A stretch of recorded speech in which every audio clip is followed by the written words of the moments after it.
James Franklin talked after the game today or on Saturday in his post-game press conference, and he was talking about kind of getting Bowling Green off their schedule. In the first half, it seemed like they were really disruptive on first down. The second half, obviously, they only give up 6 yards of total offense in the third quarter. But he said that they, created second and long, third and long situations. They kept themselves ahead of the sticks, where the first half they really they weren't. And first half drives, our first down drives in the first half, they gave up yardage of 30, 29, 6. They also had a second down play of 16. Penn State had a 15-yard PI penalty on first down in the first half. And then it seemed like in the second half, they really ramped it up defensively. Jason, you brought up playing a little bit more zone in the second half. Like I said, they only gave up 6 total yards in the third quarter. But real quick, guys, here's the first down plays of the second half for Bowling Green. -1 yard, 0, 0, 0, 0, 14. The outlier, the 14, led to their only points of the second half, the field goal late in the fourth quarter. Penn State's defense did a really nice job of setting the tempo, especially on, turning first down into second down in the second half of this one. Yeah, like I said, I thought in that first half they were really on their heels a lot. I think when you go against this type of opponent, you're expecting your defense, especially it being the strength of our team, you're expecting the defense to kind of have splash plays.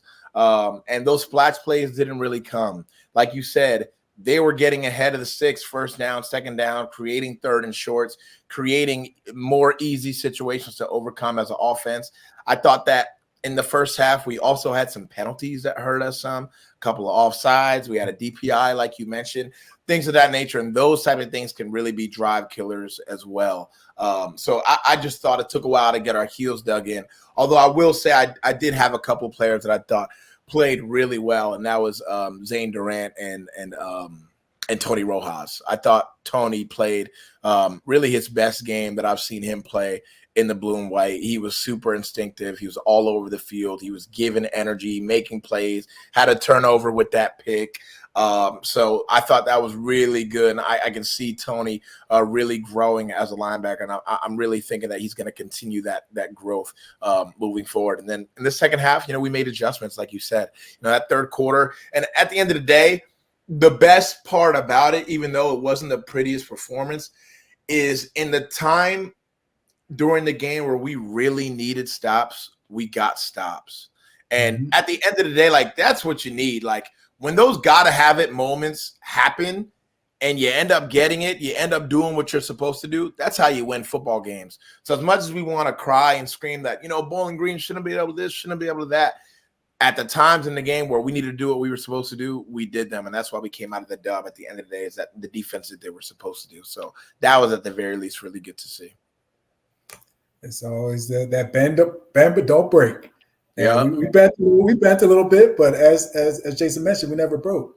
And I could not agree more with Tony Rojas. I'm watching him, man. As a former DB, there were so many times he was out there in coverage. There was a play, I think it was early in the first half.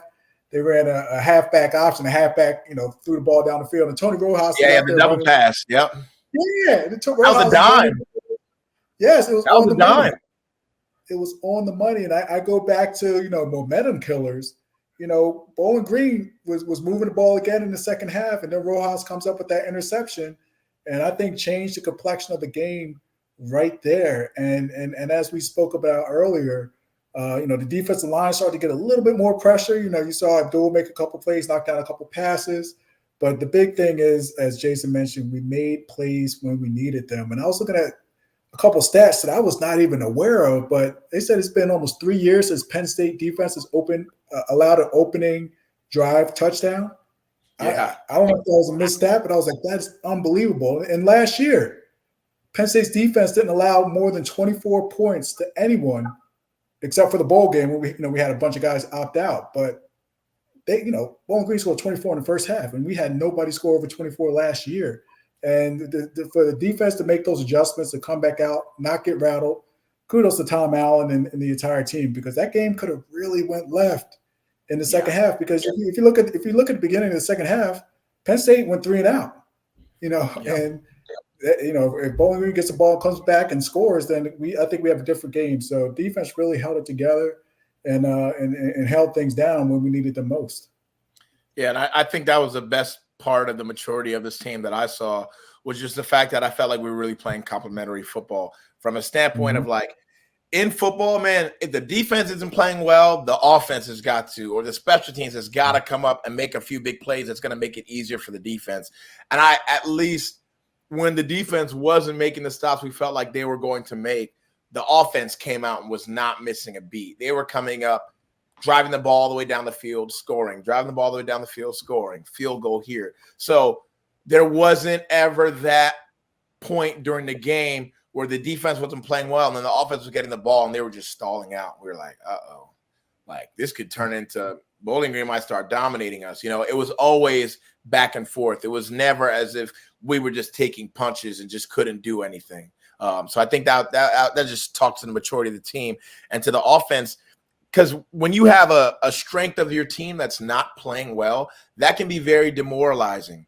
Because when you're expecting that to be your strength and they don't do what they're supposed to do, it can at points make you feel like, oh man, if the defense isn't doing that, like, you know, what if we're not going to be up to par as an offense? And you could tell as an offense, they took that assignment and absolutely ran with it from the get-go. So I thought that was a really mature thing to see from our team.